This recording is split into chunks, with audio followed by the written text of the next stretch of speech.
Yesu ashimwe cyane, reka nongere ngusuhuze nkwifurize amahoro y'Imana, ngushimira ko utarambirwa gukurikirana inyigisho hano kuri Ndaza Vuba, kandi ngushimira ko wihanganira kuzikurikira muri ubu buryo, igihe Imana itaragura ubundi buryo.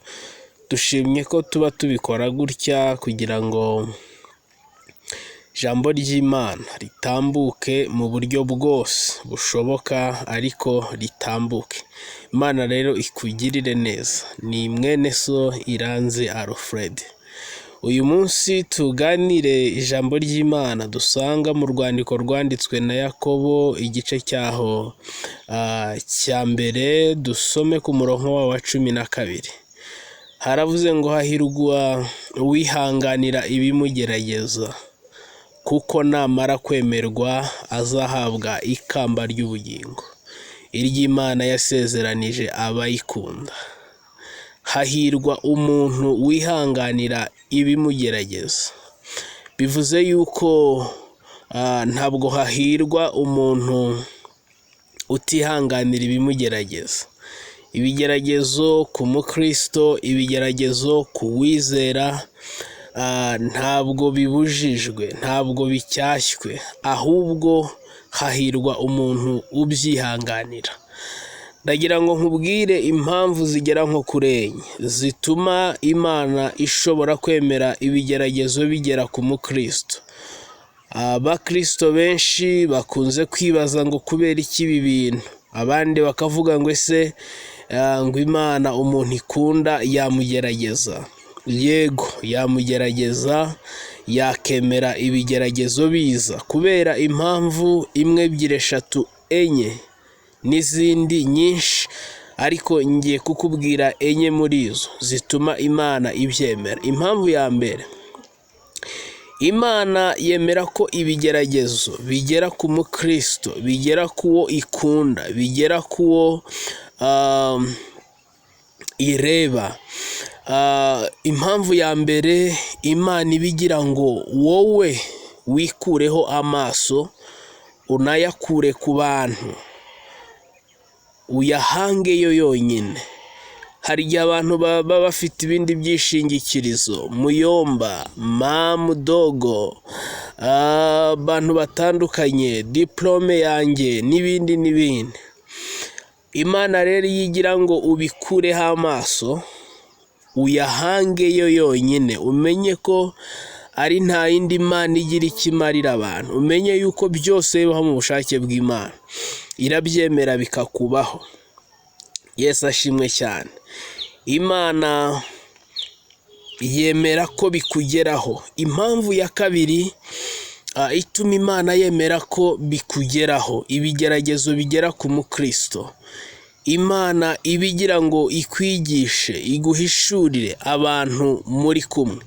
Hari igihe umuntu yibeshya, hari igihe umuntu yibeshya ku bantu, hari igihe uba utazi abantu muririmbana, hari igihe uba utazi abo mukorana, hari igihe uba utazi abo musengana, hari igihe uba utazi abo muturanye. Imana rero igakingura ikigeragezo. Nkubwire yuko gukunda umuntu ukunditse ntawe byananira. Gukunda umuntu mu gihe akunditse umuntu wese yabishobora, ariko gukunda umuntu mu gihe adakunditse nibwo butwari. Imana rero igira ngo ikwereke inshuti nyanshuti, Imana igira ngo ikwereke umuntu ukunambaho, ikingurira ikigeragezo, kubera yuko iyo bari mu gihe cyo kugeragezwa, inshuti ze zose zamushinja ibyaha, n'umugore waramwihakana, abagaragu be bose bamuvaho, baragenda, kugira ngo Imana imwereke yuko abandi bantu bagiye, niyo yonyine ishobora gusigara. Imana ishimwe cyane.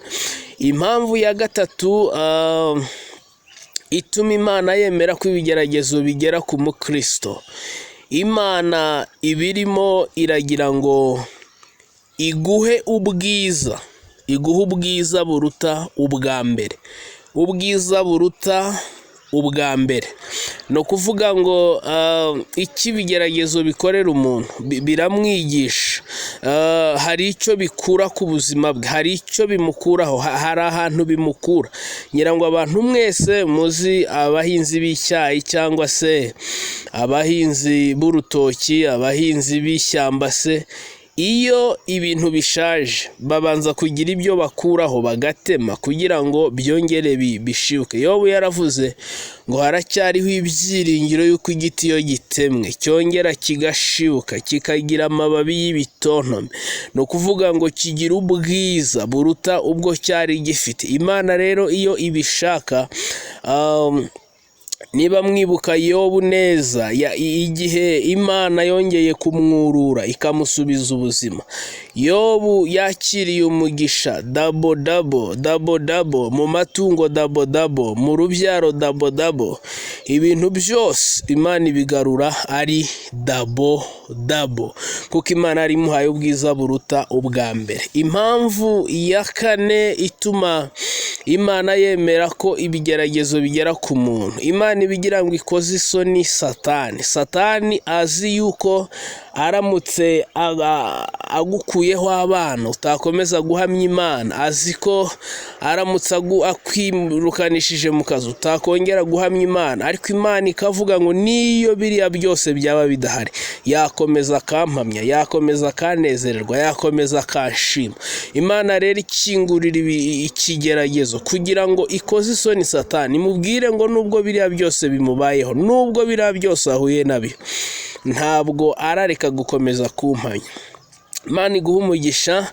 Ndagira ngo nkomeze umuntu wese uri mu gihe cyo kugeragezwa, uri mu bihe bimukomereye, uri mu bihe bitamworoheye, uri mu bihe by'amage, uri mu bihe byo kwibaza ngo ese Imana iranze, ese Imana iracyanyitaho. Ndagira ngo nkubwire ngo ukomere, Imana iracyakwitaho, Imana iracyagufiteho umugambi. Nubwo ibyo byose uri kubicamo, ariko Imana ntabwo iri kure yawe, Imana ikuri hafi. Komera, shikama, ibihurimo ntibitume uva ku Mana, ahubwo ukomere ku Mana. Nyuma y'ibigeragezo, nyuma yo guca muri ibyo bintu bigoye, uzabona ko Imana ariyo kwizerwa, uzabona ko Imana igufiteho umugambi mwiza. Habwa umugisha n'Imana. Urakoze gutega amatwi, urakoze kumva, hanyuma kandi wumvire. Imana ikugirire neza. Shalom.